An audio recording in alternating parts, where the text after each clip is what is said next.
Beneath the mountains, an ancient map holds a secret that could rewrite history. Elara, a young cartographer, risks everything to follow its faded lines into the legendary mines of Moria. She is driven by the legacy of her ancestors and a desperate need to uncover a truth lost to time. Every choice she makes from this moment forward could lead to a world-changing discovery or her own doom.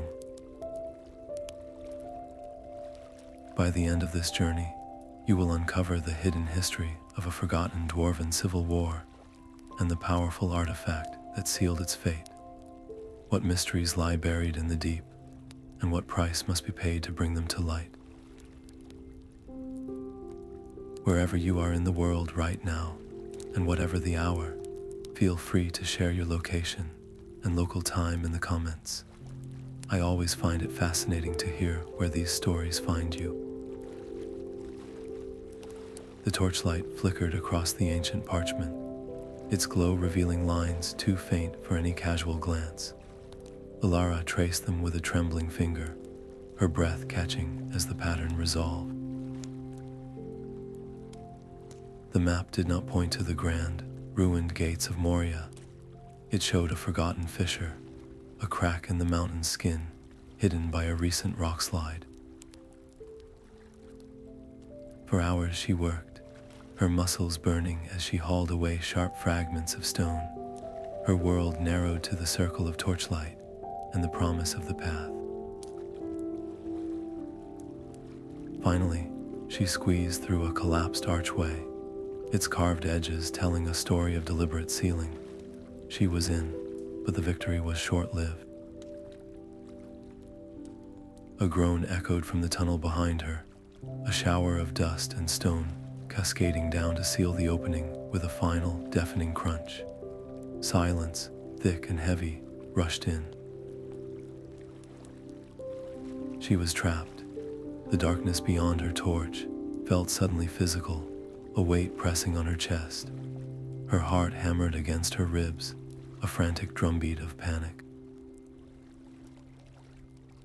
She could turn back, spend her dwindling energy trying to claw her way out through the fresh fall, or she could go forward. She thought of her family's legacy, of the secrets that had called to her across centuries. Clutching the map like a talisman, she took a shaky step, then another, leaving the sealed exit behind. The air grew colder, the tunnel vast and silent. Her small supply pack felt impossibly light on her shoulders. Every footfall into that unmapped black was a choice that deepened her isolation. Then, as her torch guttered, a sound drifted from the depths. It was not the groan of stone. It was a faint, melodic echo, a single, clear note that hung in the air, suggesting that the darkness was not empty after all. That single, clear note hung in the cold air, a lifeline of impossible sound. Elara stood frozen, her panic momentarily silenced by the melody. It felt less like a random echo and more like a call. With no other path before her, she followed it, her torch held high as she moved deeper into the mountain's throat. The tunnel walls began to glitter, catching the light with 1,000 tiny reflections. Then the passage opened abruptly, and she stepped into a chamber, so vast her torchlight could not find its ceiling. All around her, colossal crystalline structures spiraled up from the floor and down from the darkness above, like a forest of frozen music. She whispered a word of awe, and the chamber answered, her voice returning to her as a layered chorus, transformed and amplified. Her cartographer's instincts kicked in, pushing the fear aside. She dropped her pack and pulled out her journal, her hand moving quickly to sketch the chamber and note the acoustic phenomenon. Every sound she made, from a soft tap on a crystal to a deliberate hum, returned with a specific resonance and delay. She began to see a pattern, a hidden rhythm in the reverberations. It was too precise, too consistent to be a natural formation. This was architecture, she realized with a thrill. The dwarves had not just found this chamber, they had engineered it, tuning the very stone to sing. But as she worked, a new sound threaded through the echoes of her own making. A soft scuffle, like stone grating against stone, echoed from the periphery of the light. She stopped, holding her breath. The scuffling stopped too.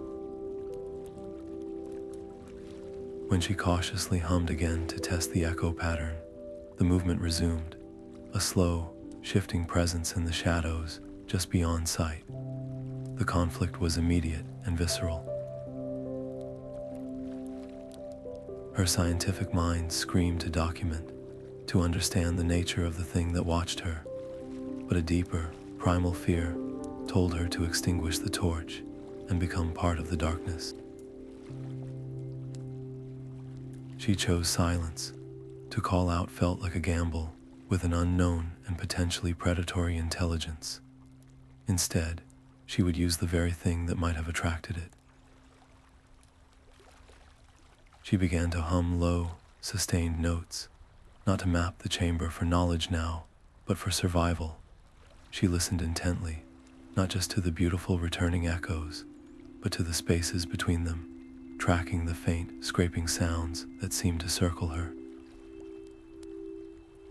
The stakes of her journey crystallized in that moment.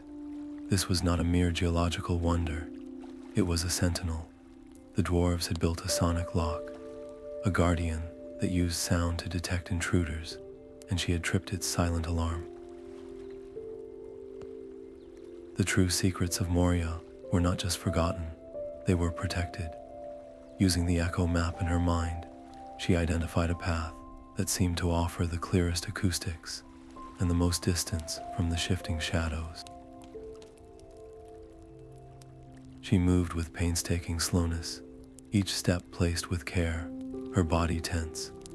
The melodic echo that had first guided her seemed to grow stronger from a specific tunnel ahead, a promise of answers. Her cautious progress led her to a dead end, but not an empty one. Set into the rock face was a massive stone door, seamless and ancient. It was covered in intricate runes, their forms unfamiliar and weathered by eons of silence. The path the echoes pointed to was blocked, sealed by a language she could not read, and a barrier she had no hope of moving. The runes were a language of memory, carved not for kings but for keepers. Elara's fingers traced the grooves, her mind sifting through fragments of old dwarven lore her grandfather had taught her. The inscription was not a warning or a history. It was a riddle. It spoke of stone that remembers the song of its shaping and of memory that hardens into permanence. The answer was not a word, but a pattern. Her eyes scanned the floor, finding a scatter of loose, palm-sized stones that seemed out of place amidst the seamless architecture. She gathered them, her movements quick and deliberate, and began to arrange them on a flat section of the floor, not by size or color, but by the faint, resonant hum they emitted when struck. She was building a scale, a physical manifestation of the chamber's own hidden melody. As the final stone clicked into its correct position, a deep thrum resonated through the floor. With a groan of stone on stone that had not sounded in millennia, the massive door began to grind inward. A wave of cool, damp air washed over her as the opening revealed a steep, descending staircase carved into the living rock. But the victory was instantly shattered by a sound from behind her, a skittering, chittering roar that multiplied in the echo chamber. From fissures in the walls of the crystal forest, a swarm emerged. Each insect was the size of her hand, their carapaces glowing with a sickly green bioluminescence that painted the chamber in shifting, menacing light. They were not merely agitated by the noise, they were drawn to it, their forms converging to block the tunnel she had entered from, cutting off any hope of retreat. Her heart hammered against her ribs. To fight was impossible, their numbers were legion. To try and sneak past their glowing, clicking mass was a fool's gamble. Her gaze darted between the advancing swarm and the newly revealed staircase, plunging into darkness. The door itself was the key. It was still open, its mechanism a potential seal. She made the choice in a single, breathless moment. She lunged through the doorway, her hands scrambling over the inner surface of the massive slab, finding a simple lever. She threw her weight against it. The door groaned, beginning its slow, grinding journey back to closure. The leading edge of the swarm reached the threshold, their glowing bodies scrambling to get through the narrowing gap. She pressed her back against the cold stone, shoving the lever with all her strength, until with a final, definitive boom, the door sealed. The last thing she saw was a single, crushed insect, its light fading on the other side of the immovable stone. The silence that followed was absolute. She had sacrificed her only known way out. The insects were not random fauna. They were biological guardians, a living alarm system, protecting a secret worth sealing away forever. The only path now was down. The air grew cooler and carried the distinct scent of water and age. The melodic echo she had followed before returned, but this time it was not a single note. It was a chorus, seeming to emanate from the walls themselves. The staircase ended at the edge of an underground river, its black waters moving with a silent, powerful current. And the river was singing, the water flowing over and around submerged crystalline formations, creating a constant, soft harmony that filled the cavern. Drawn by the sound and a faint, golden illumination reflecting on the water's surface, she saw that the river flowed toward a distant cavern, its opening glowing with a warm, inviting light that promised answers the darkness had withheld. The river's song was a siren call, its surface shimmering with the golden glow of submerged algae. With no other path forward, Elara gathered pieces of ancient, water-smooth driftwood, lashing them together with cord from her pack to form a crude but serviceable raft. She carefully placed her journal and tools in a waxed leather pouch, securing it to her chest before pushing off into the dark current. The gentle harmony of the water grew into a constant, soothing hum as she drifted, the light from the algae providing just enough illumination for her to sketch the river's winding course and collect a sample of the glowing organism in a small vial. For a brief, hopeful moment, the journey felt guided, almost peaceful, but the tranquility was a deception. The current began to quicken, the soft hum deepening into a low roar as the channel narrowed. The raft bucked violently, slamming into a hidden rock that splintered one of the logs. Icy water surged over her legs, and she fought for balance as the river seized control, hurling her into a churning rapid. The world became a chaos of spray and darkness, the raft twisting and cracking beneath her. She felt the satchel at her waist here, her waterlogged pack, dragging her down as precious supplies were ripped away by the torrent. Her greatest fear was realized when she saw the corner of her ancestral map, the ink already bleeding into a blur of blue and brown, disappear beneath the black water. Her primary guide, her connection to the world above, was gone. Panic clawed at her throat, a cold rival to the river's chill.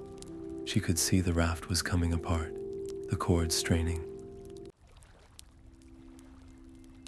To try and repair it here, in the middle of this maelstrom, was to invite a swift and certain end. The only other choice was a desperate gamble. A rocky ledge jutted from the cavern wall just ahead, a slim chance at safety.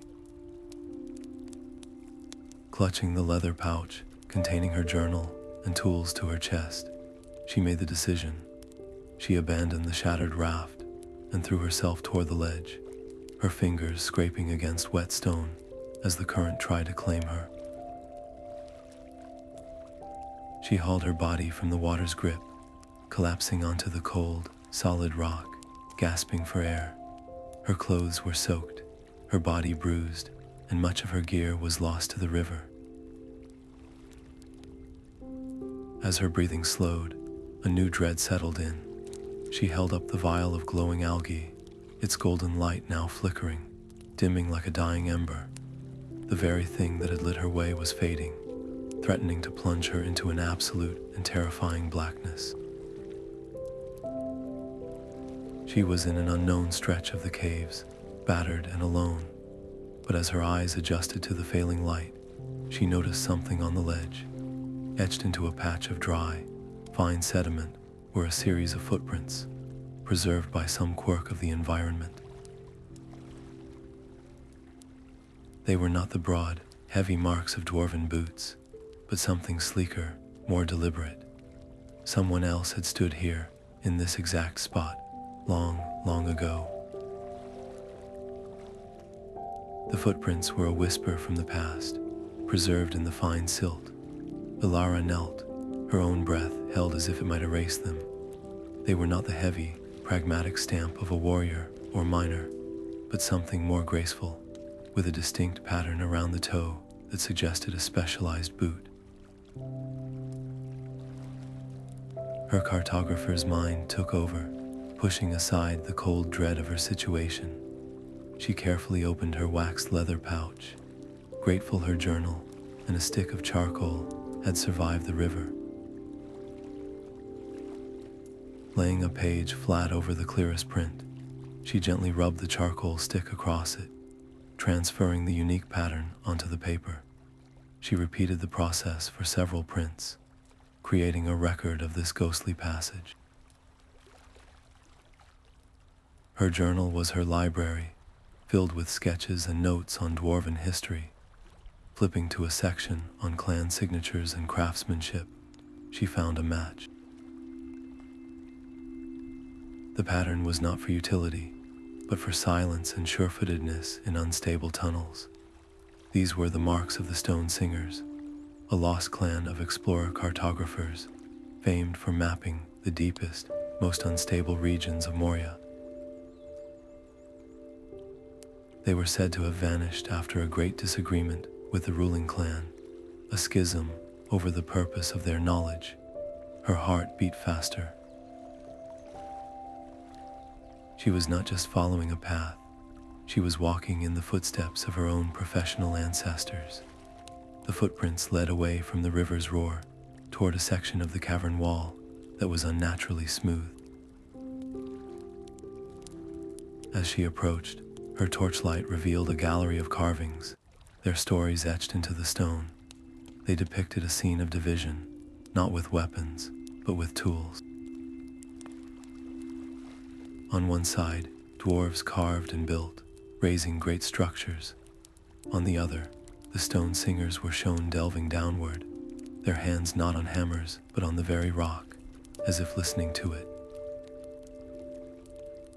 The final panel showed a massive, ornate chest being sealed away by the ruling clan, while the stone singers turned their backs, descending into the deep dark. This was not a war of axes, but of ideology, a fight over whether dwarven knowledge should be used to build upward or to understand downward. The hidden treasure was not gold or gems, but something far more dangerous, a repository of foundational knowledge. A cold knot tightened in her stomach. Her scientific urge was to spend days here, documenting every glyph, every nuance of the story, but the weight of her pack was a cruel reminder of reality. Her food was nearly gone, and her torch was her last. The choice was brutal, a conflict between legacy and survival. With a final, longing look at the carvings, she made her decision. She would follow the stone singers. Their path felt like the true thread of this mystery, the one that led not just to an exit, but to the heart of the secret. To linger was to document her own demise. The stakes of her journey had just magnified. If this secret, this treasure of knowledge, was powerful enough to cause a schism that fractured a civilization, then it was a prize others would seek. The thought sent a fresh chill down her spine. Were the shifting shadows in the echo chamber merely guardians, or were they rivals, drawn by the same legends? She was no longer just an explorer. She was a competitor in a race she did not know she had entered. The stone singer's path led her out of the cavern and into a sheer-sided gorge, where a narrow bridge of weathered stone arced over a chasm so deep her torchlight could not find its bottom. The bridge was a single, carved slab, without rails, a test of nerve as much as a path. She took a cautious step onto it, her arms outstretched for balance. Halfway across, a gust of wind, cold and inexplicable, surged up from the abyss. It struck her with the force of a physical blow, and with a hiss and a wisp of smoke, her torch died. The darkness was not just an absence of light. It was a suffocating presence, absolute and terrifying, leaving her stranded in silence on a sliver of stone over an infinite drop. The darkness was a solid thing, a pressure against her eyes. Every instinct screamed to freeze, to cling to the cold stone beneath her, but to stop was to fall. Elara lowered herself to her hands and knees, her fingers tracing the rough, weathered edge of the bridge. She inched forward, her entire world reduced to the feeling of stone under her palms and the soundscape of the abyss. The soft scuff of her movement created tiny echoes that returned to her from the unseen walls, giving her a sense of the chasm's width. Somewhere far below, a single, rhythmic drip of water tapped out a slow, steady beat, a metronome in the void that helped her focus, a point of auditory reference to keep her crawling in a straight line. Each shift of her weight felt like a gamble, a prayer that the ancient stone would hold for one more second. Then, a sound that was not her own, a sharp, distinct crack echoed from the center of the bridge, the sound of fracturing granite. She scrambled the last few feet, her heart in her throat, and stumbled onto solid ground, just as a much louder, groaning crunch filled the air, followed by the terrible, fading roar of stone shattering against stone in the depths. The way back was gone, utterly and completely.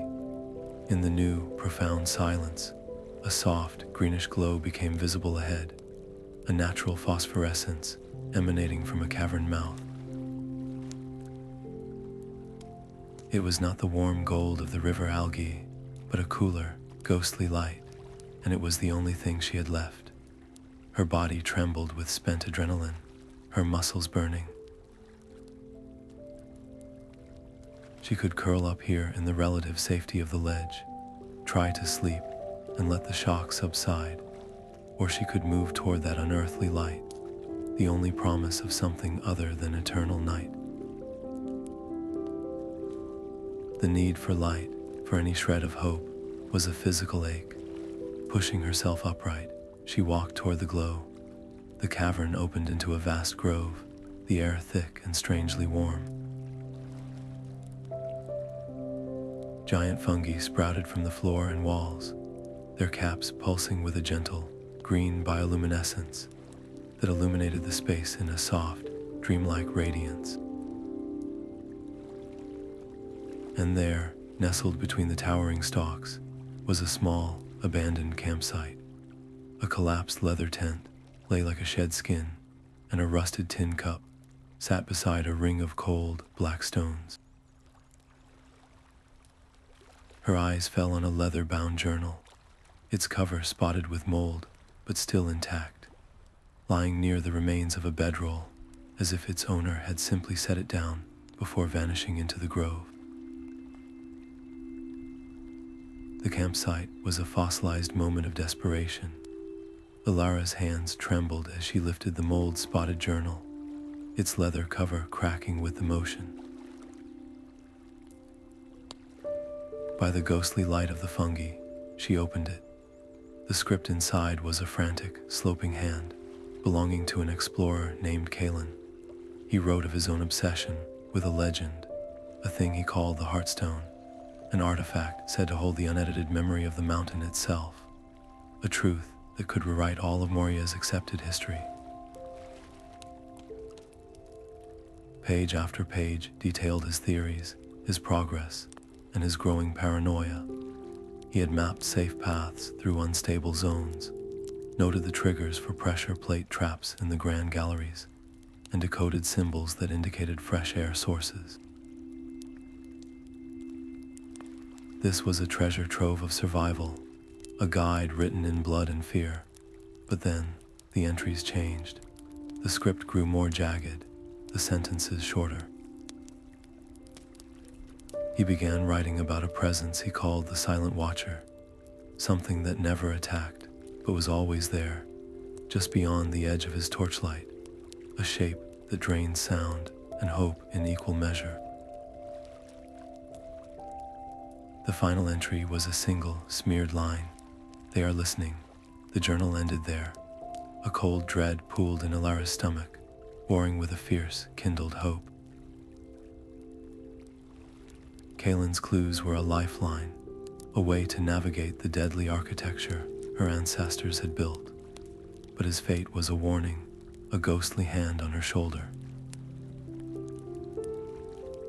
Was she piecing together a map to salvation, or was she assembling her own death warrant? The conflict was paralyzing. To follow her original, lost map was to wander blind. To follow Kalin was to walk directly into the mystery that had consumed him. She made her choice. She would not become another forgotten ghost in the dark. She carefully repacked her own journal, placing Kalin's inside her waxed pouch. His knowledge would become her shield. His path would become her own. She cross-referenced his descriptions with her own mental map, realizing his quest for the Heartstone aligned with the path of the stone singers from the carvings. He had gotten further than anyone. According to his notes, the next stage was not a door or a staircase, but a deception. He described a chamber fed by a thermal spring, where a curtain of warm water fell over a rock face. Behind the constant steam and roar, he insisted, was a lever shaped like a dwarf's fist. Her own supplies were too meager to refuse any lead. Pushing through the dense, glowing grove, she found the chamber exactly as he had written.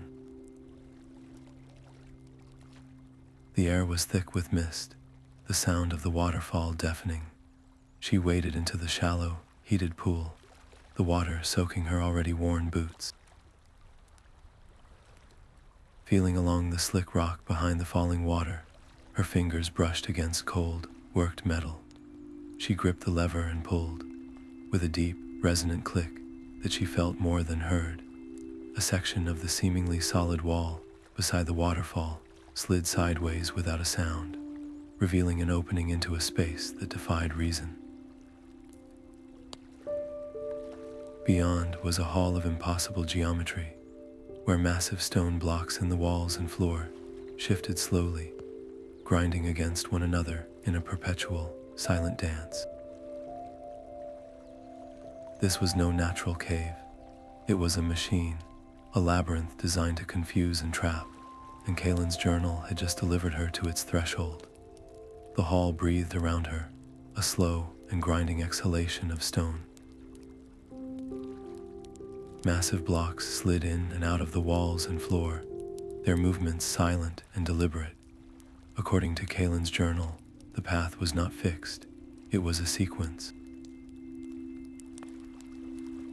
Only stones etched with the symbol of a single, unbreaking line were stable, and she had to step on them in a specific order before the floor shifted again. She took a steadying breath, her eyes scanning the shifting puzzle. There, a block with the mark. She stepped onto it, her heart pounding as she located the next one 5 feet away. She leaped, her boots landing squarely as the stone she had just left retracted into the wall with a soft whisper of grinding rock. This was a dance with a petrified partner, and a single misstep would end the music forever. She moved faster, her mind holding the pattern Kalin had painstakingly decoded, her body following through the intricate choreography. With a final, desperate lunge, she reached the far ledge, stumbling onto solid ground. But her foot caught the edge of the final stepping stone, jostling a small, almost invisible keystone loose. It clattered down into the mechanism below. Instantly, the hall groaned to life with a new, violent purpose. Behind her, a massive section of the floor and ceiling slammed together, sealing the entrance with a finality that shook the ground beneath her feet. But directly ahead, a new section of wall rumbled sideways, revealing a dark, narrow corridor that had not been there moments before. The mountain was not just a maze, it was a conscious opponent, reshaping itself around her. The new corridor forked almost immediately. One path sloped gently upward, its air smelling faintly of dust, but also of a distant, dry breeze, a promise of the world above.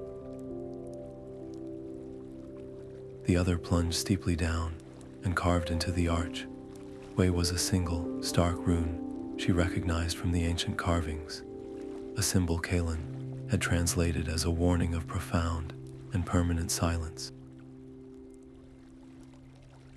The choice was a test of philosophy. The upward path offered the lure of escape, the chance to abandon this deepening obsession. The downward path, marked by a warning from the very people she was following, promised only greater danger. She thought of the stone singers who had valued truth over safety. She thought of Kalin, who had ignored his own fear to pursue the Heartstone. To turn back now would be to betray their legacy and her own. She stepped beneath the warning rune and began her descent. The air grew thin and cold, so ancient it felt untouched by any living breath.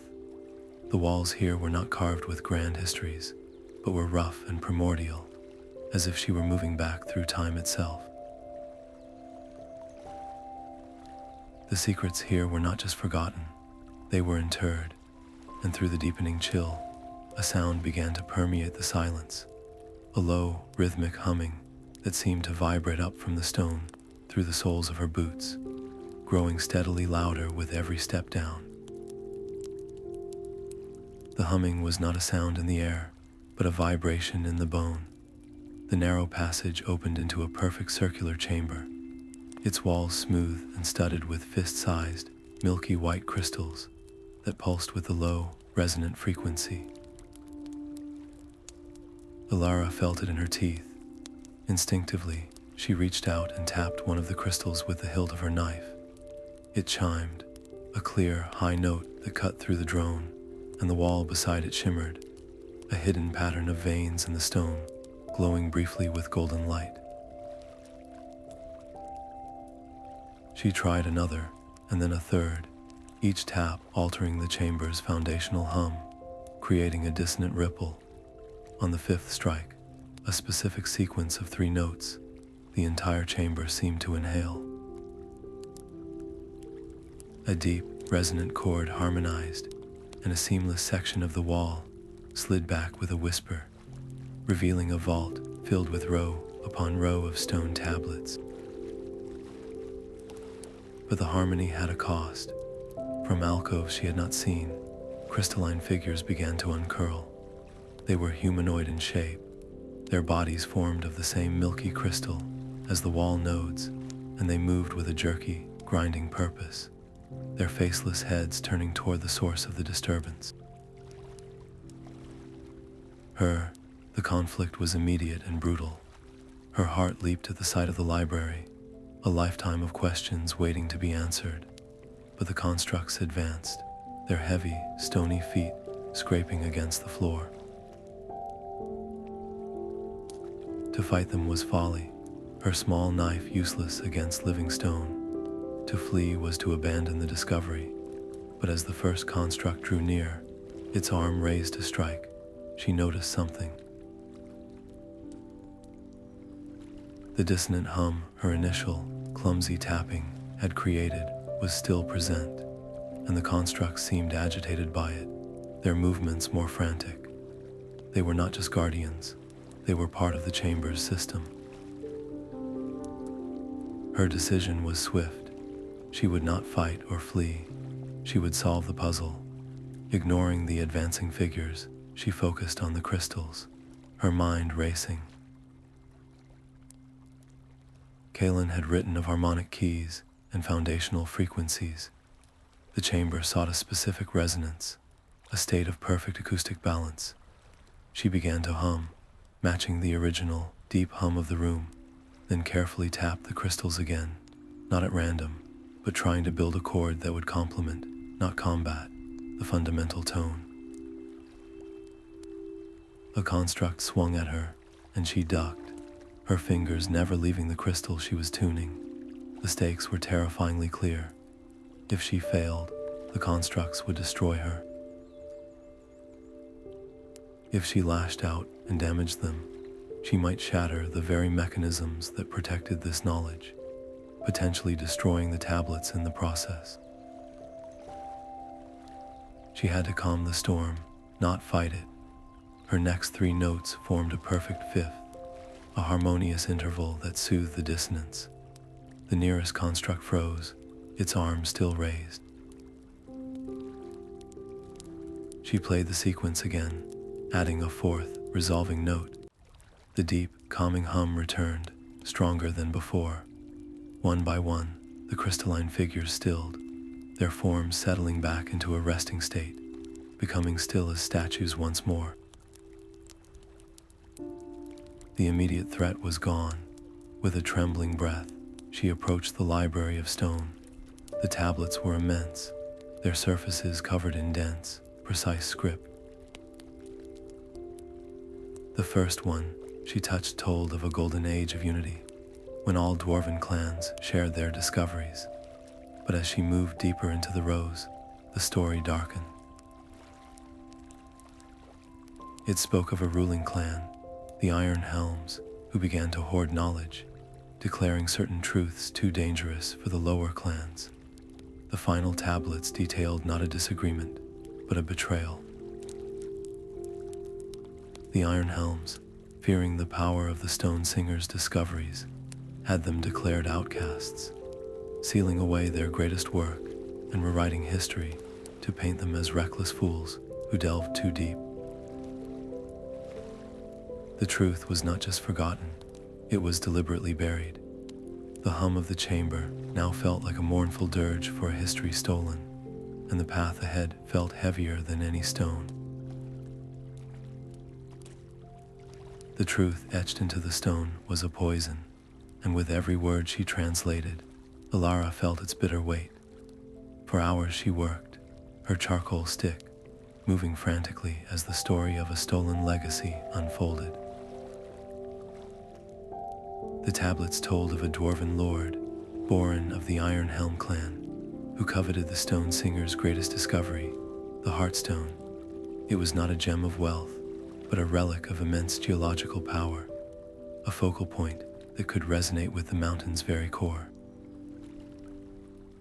Boren did not just take it, he weaponized it, using its vibrations to trigger controlled cave-ins against his rivals and solidify his rule, sparking a civil war so brutal, its very memory was systematically scrubbed from all official records. The final act of the Stone Singers was not defeat, but a desperate act of preservation. They hid the Heartstone, not as a treasure to be reclaimed, but as a dangerous key to be lost forever, its location encrypted within these very tablets. Her hands trembled. To reveal this truth would rewrite history, vindicating her ancestors and exposing a millennia-old lie. But to actually find the Heartstone, to hold that power, risked everything. What if it fell into the wrong hands now, or if her own curiosity unlocked a force she could not control? The ghost of Kalin, consumed by his quest, felt like a chilling premonition. Yet, turning away felt like a deeper betrayal. History concealed was a wound that never healed, and only by understanding the original sin could its cycle be broken. She would find it, not to wield it, but to bear witness, to ensure the past was never repeated. This resolution crystallized just as she deciphered the final, terrifying clue.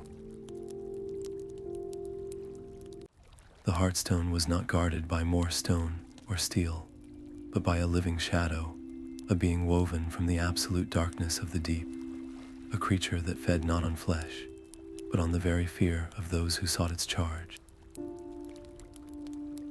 This was the silent watcher from Kalin's journal. He had not been paranoid, he had been hunted. The stakes were no longer about historical truth, but about surviving the guardian of that truth. Following the directional cues from the tablets, she entered a low tunnel that sloped downward.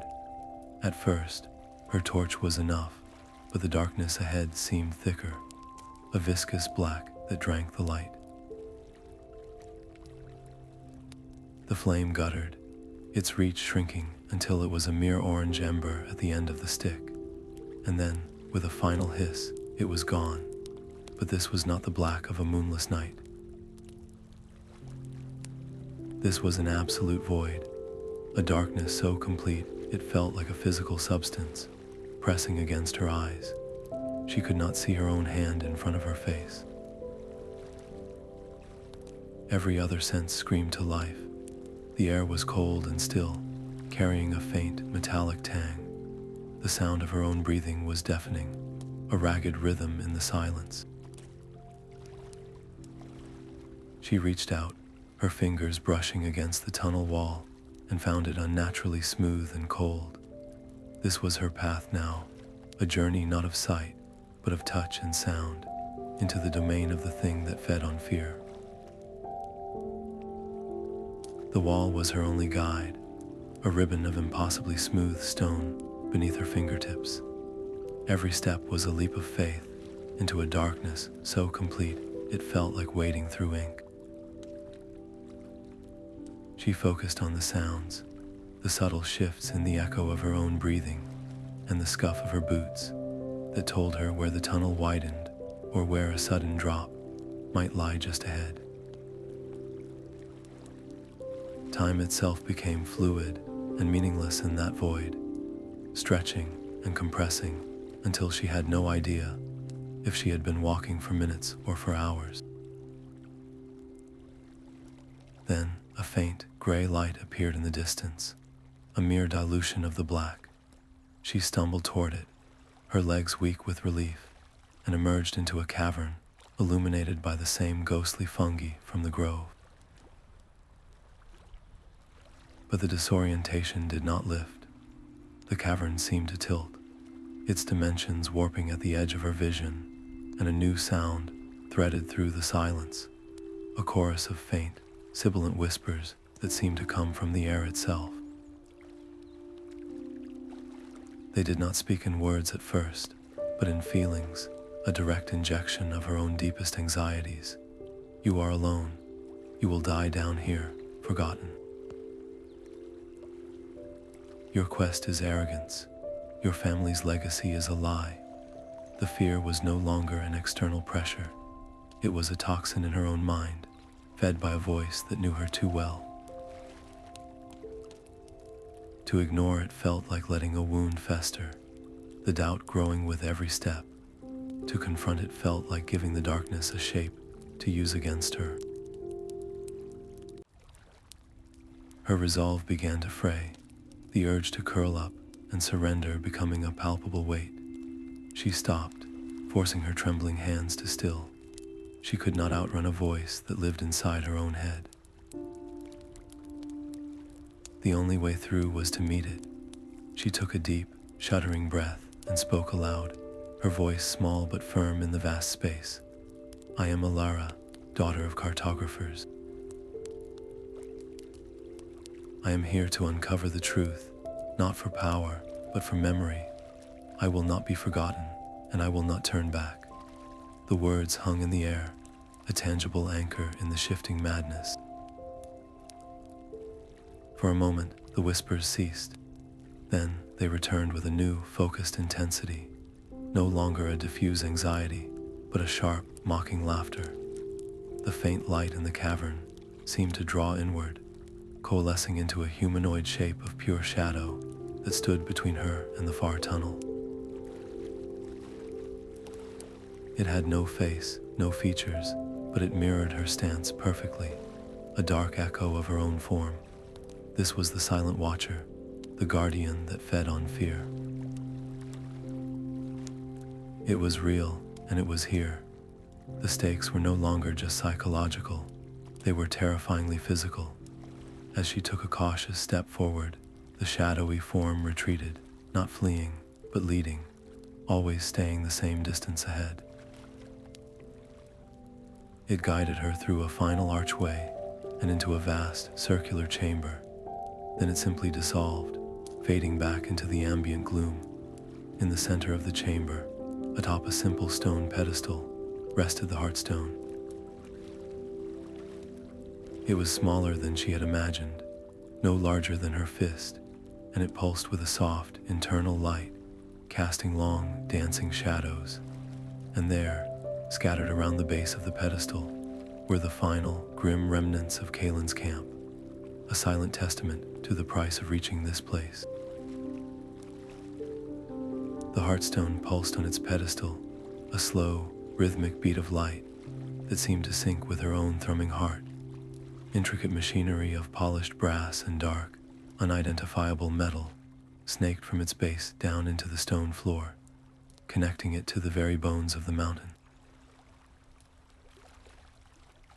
Elara approached with deliberate care, her movements slow as she opened Kalin's journal to the final, cryptic page. His frantic script detailed a sequence, a specific order for the 3 levers set into the pedestal's side. He had written that getting it wrong would trigger a permanent seal, burying the chamber and its contents forever.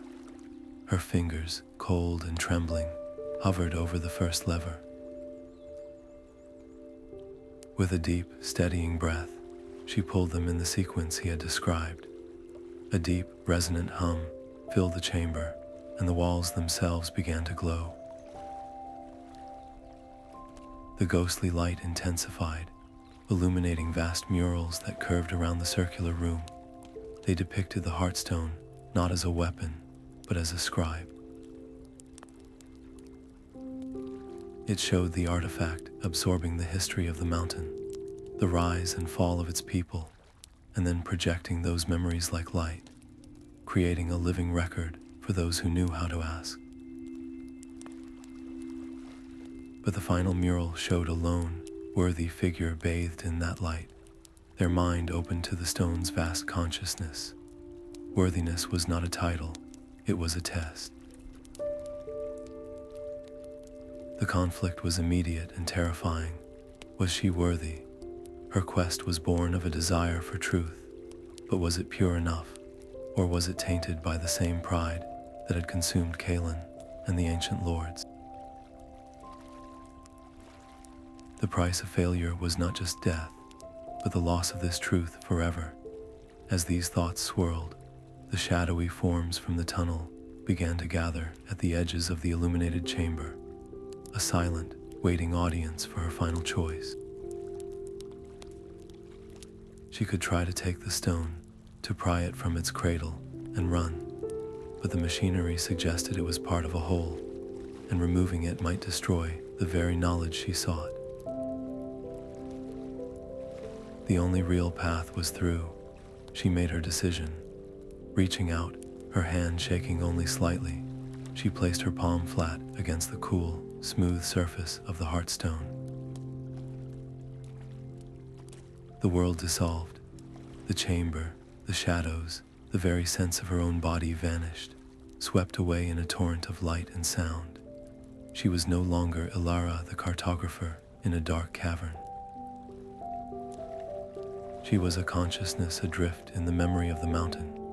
She saw through the eyes of a stone singer as the schism tore their people apart, felt the sting of betrayal as the iron Helms seized their work. She witnessed Lord Borin, not as a monster, but as a dwarf increasingly terrified of the power he could not fully control, his ambition curdling into paranoia. And in a final, secret act, she saw the true end of the war, not in total victory, but in a fragile, hidden peace. The surviving elders of both clans, horrified by the devastation, had forged a treaty and concealed it deep within the mountain, a secret buried to protect it from future warmongers. This was the ultimate secret, the truth that could heal the old wounds of her world. But to bring it back, she first had to survive the stone's judgment and find her way out of the past. The stone was not a window, but a current, and she was caught in its flow. Elara was no longer an observer. She stood in a torch-lit council chamber, the ghost of Borin Ironhelm's son, Durin, standing before her, his face a mask of anguish as his father gave the order to seize the Heartstone. In the vision, she was given a choice, to speak a word of caution or to remain silent. She chose to speak, her voice a whisper in the memory, urging restraint. The vision shifted, and she saw Durin, after the war, haunted and repentant, secretly forging the treaty of peace and hiding it away, not to bury the truth, but to protect it until a time of healing. The Heartstone was not showing her a fixed past. It was testing her morality within it, and she had passed. As the torrent of light receded, she was slammed back into her own body, gasping on the cold floor of the chamber. The location of the treaty was etched into her mind, as if she had placed it there herself, and a profound understanding settled within her. The stone judged intent, not bloodline. Her desire for restorative truth had made her worthy, but the weight of that knowledge was a crushing physical pressure. To share this could heal generations of division, or it could ignite new conflicts if wielded by the wrong hands. As this burden settled, the living shadow struck. It surged from the darkness, no longer a passive watcher, but a vortex of cold despair. It was feeding on her moment of post-vision, vulnerability, the sheer overwhelm of what she now carried. Her instincts screamed in 3 different directions. Fight this intangible thing with her small knife, a hopeless gesture. Flee, abandoning the Heartstone and the truth it represented. Or use the stone itself. She made her choice in a heartbeat. She would not fight or flee. She would answer its grief. Clutching the Heartstone, she focused not on its power, but on the memory of peace she had just witnessed, the moment of reconciliation between the elders. She projected that feeling, that specific, fragile hope through the stone. A wave of soft, golden light emanated from the artifact, washing over the shadow. The form recoiled, not in pain, but in recognition. The chilling whispers transformed, becoming a chorus of sorrowful, echoing voices, the collective grief of the guardians who had failed to prevent the original betrayal. This was not a creature of malice, but a sentinel of profound loss. As it calmed, pacified by the memory it was created to protect, the chamber groaned in protest. Deep cracks shot across the ceiling, and dust rained down. The Heartstone's full activation had triggered a structural collapse, a final failsafe. The stakes were now absolute: escape or be entombed with the secret. But as massive stones crashed around the pedestal, the Heartstone's lingering glow illuminated a section of the wall that was now glowing with a faint, geometric pattern. It was a door, not of stone, but of solidified light, a path revealed only in the mountain's death throes.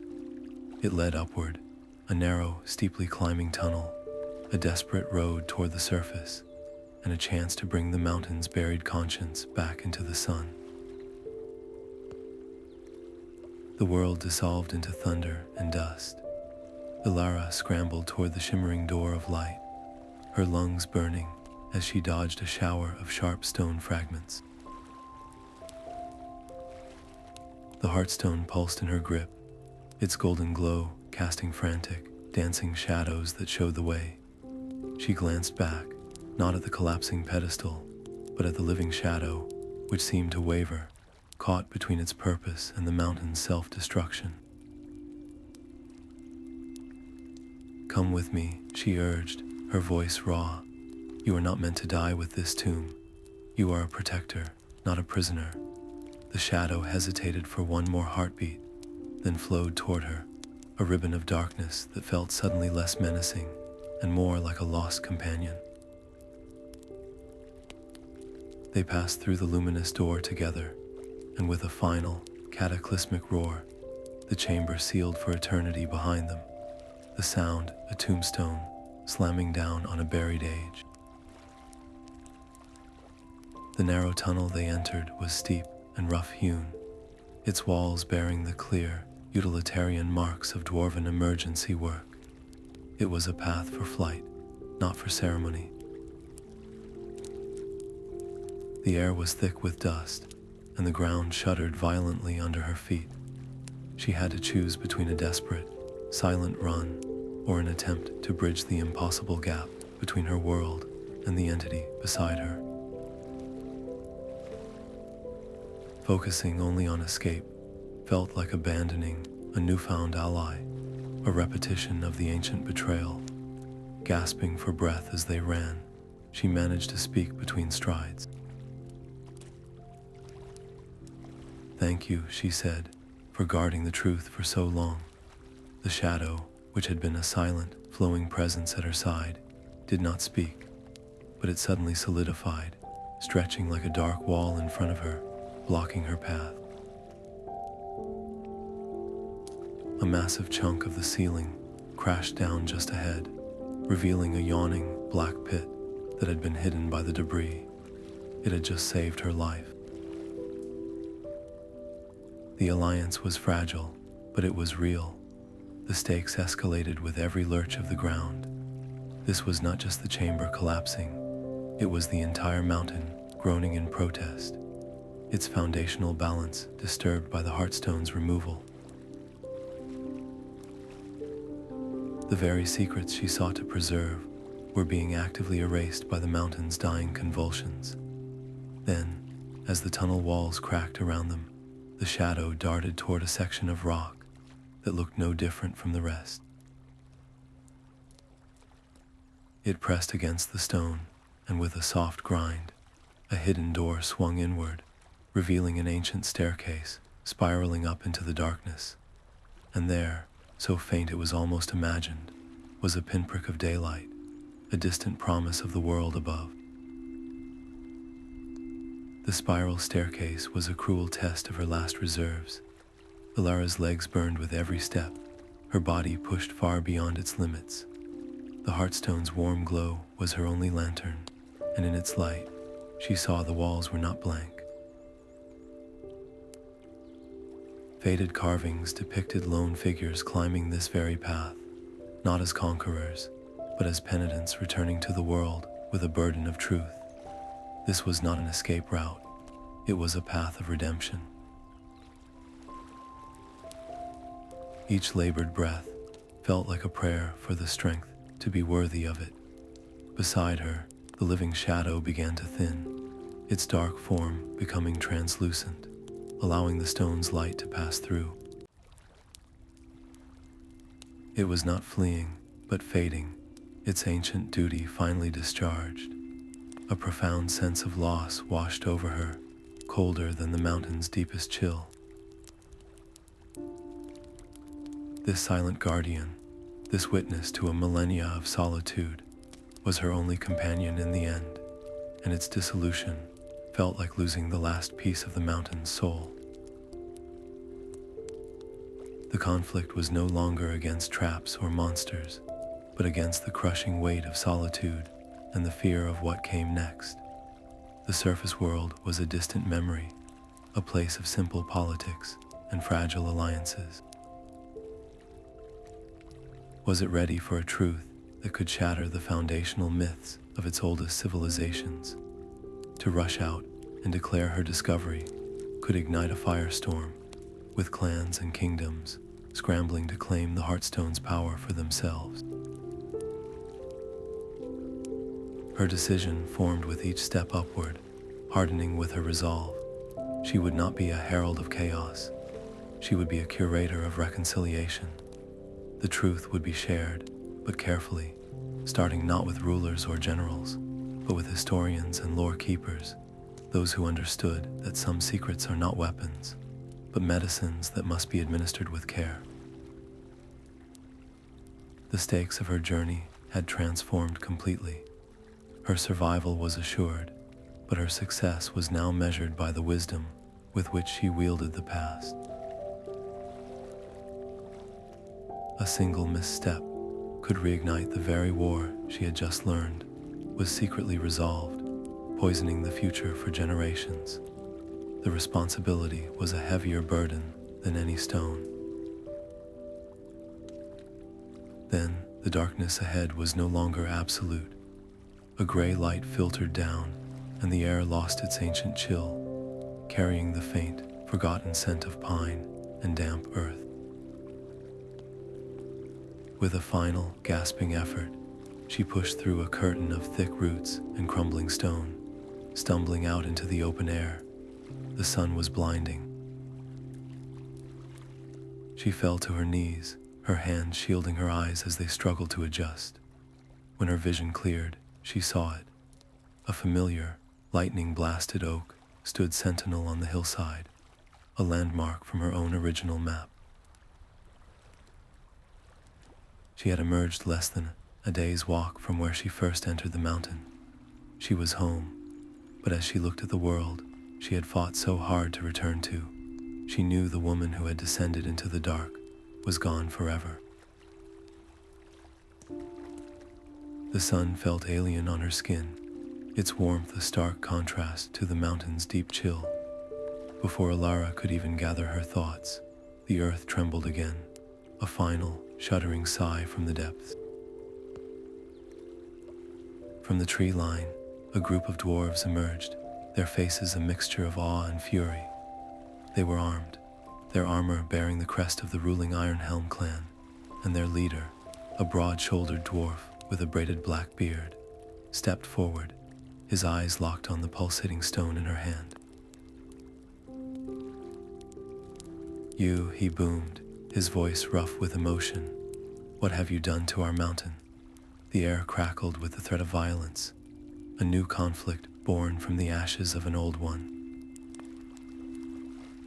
Elara's heart hammered, not with the fear of the deep, but with the fear of this moment. She could see the rage in their eyes, the desire for a target for their grief and confusion. To raise the stone as a shield would be to brandish the very weapon their ancestors had feared.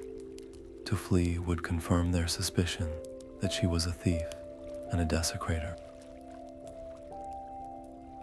Her choice was absolute. She slowly, deliberately knelt and placed the Heartstone on the grass between them, a gesture of offering, not of surrender. Honored elders of the Iron Helm line, she began, her voice clear despite its weariness. The mountain did not groan in pain, but in release. I have not stolen a relic. I have returned a witness, and it bears a message for all the clans. She did not speak of Boren's betrayal with accusation, but with the sorrow she had felt in the memory vision. She spoke of his son Durin's secret shame, and of the hidden treaty forged in the war's aftermath, a pact of peace deliberately buried to protect it from the warmongers of that age. She recounted the terms she had seen etched in light, the agreed upon sharing of knowledge and the sacred sites to be returned to the Stone Singer descendants. She was not an explorer delivering a history lesson. She was a vessel delivering a long-lost verdict. The dwarves listened, their initial anger giving way to a stunned, heavy silence.